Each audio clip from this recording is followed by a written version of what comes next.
How to group numbers in Python with fstring. Do you know how to add the thousand separator or use underscore as the separator? If not, then pay attention right now. Here you can see I have a variable. The variable holds a very large number, and what I want to do is I want to add, when I print it to the user, I want to add in the thousand separator. I can add a comma over here. And the way this works is, as you know, fstring has an f at the beginning of your string, so this is my value. So this is my value is my string that incorporates a variable that I want to be formatted in a specific way. So you add the variable name, then a colon. This is important, and then after that, you can add in a comma. Now there are two types that are acceptable and built into Python, one which is the comma and the other one is the underscore, so these are the only two that are allowed as the grouping characters.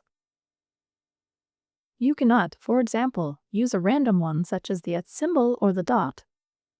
You cannot do that, so you have to use either the underscore or the comma. So here running this, you can see by adding a comma, my number has the thousand separator. Now if I were to remove the comma, you can see my number is just printed as I had it in my variable. By just changing it to a comma, it adds that. Now you can use an underscore. By using an underscore, it will do the same thing, but put an underscore where the comma is. And remember, these are the only two that are allowed in fstrings, so you cannot put a random character. It also works with any decimal, so you can see here I've got a decimal number, and the more specification is that we want this number to be 2 decimal places. So that's why you see 2 decimal places. If I change that to, for example, 1 decimal place, then you can see that it does 1 decimal place here. And again, you can use a comma. Now notice this is before the dot. The reason the dot is there is what you want after the decimal point. So the relevant formatting will only apply on this side, which is before the dot. So you cannot add if you had a large number like this. So if you had that number, you cannot add a comma on this side and expect this to work. You will get an error here.